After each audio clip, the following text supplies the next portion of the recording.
जब कोई अपना इस दुनिया से चला जाता है तो हमारे दिल में उसका प्यार और भी गहरा हो जाता है। लेकिन एक सवाल हमेशा मन में रह जाता है, क्या वो हमें मरने के बाद भी उतना ही प्यार करते हैं जितना जीते जी करते थे? नितिन की मौत सिर्फ 11 साल की उम्र में हो गई। उसके बाद अलका और सौरभ ने वो घर हमेशा के लिए छोड़ दिया। अब उनके नए घर में नितिन की दूसरी बरसी थी।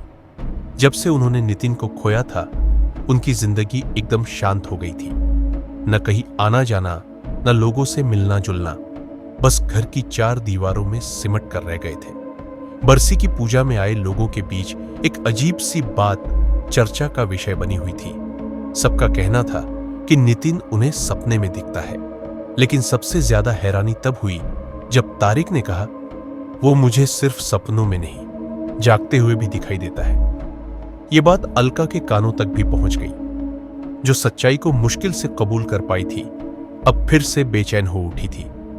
सौरभ ने तारिक की बात को नजरअंदाज किया, लेकिन अलका उसे भूल नहीं पाई।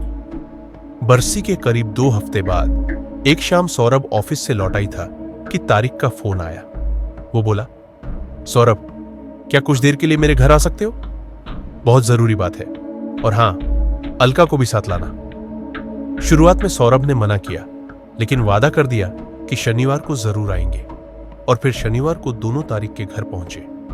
बातों बातों में तारिक अचानक उठा, 2 कुर्सियां खींची और खिड़की के पास रख दी।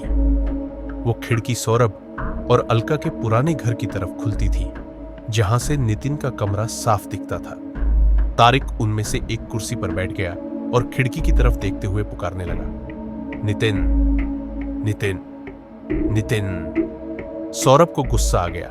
उसने कहा, अगर तू मेरा पुराना दोस्त नहीं होता तो तेरी इस बेहुदी हरकत पर 2 थप्पड़ मार देता। लेकिन तभी अलका चुपचाप खिड़की की तरफ देखने लगी, और जब सौरभ ने भी देखा तो दोनों सन्न रह गए। खिड़की के उस पार नितिन खड़ा था। अलका की आंखों से आंसू बहने लगे।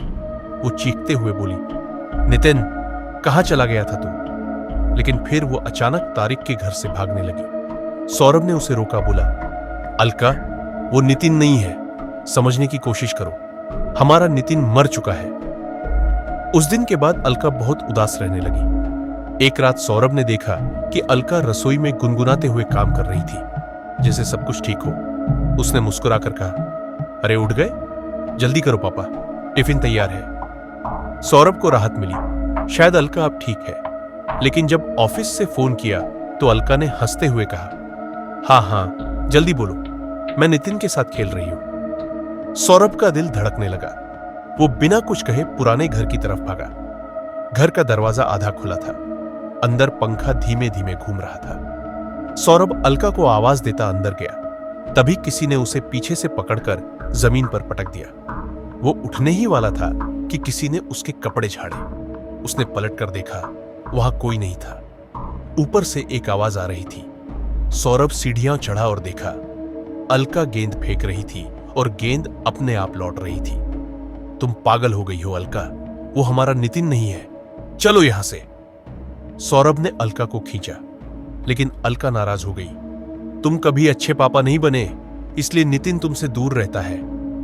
जैसे ही वो दरवाजे तक पहुंचे, दरवाजा अपने आप बंद हो गया।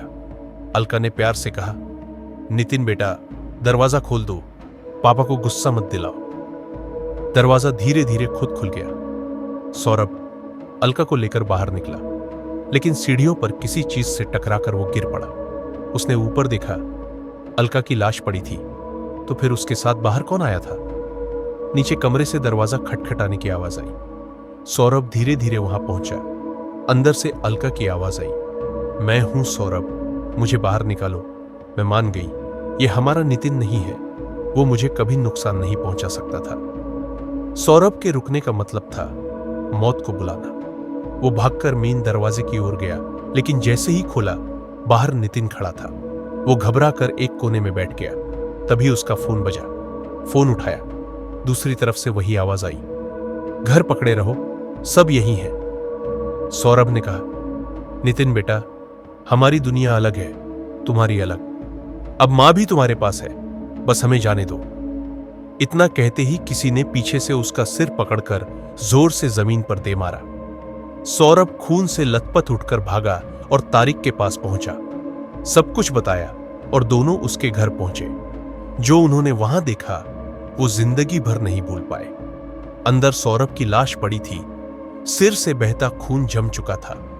ऊपर सीढ़ियों पर अलका की लाश पड़ी थी और नितिन एक खिलौना कार लेकर सौरभ की लाश के साथ खेल रहा था।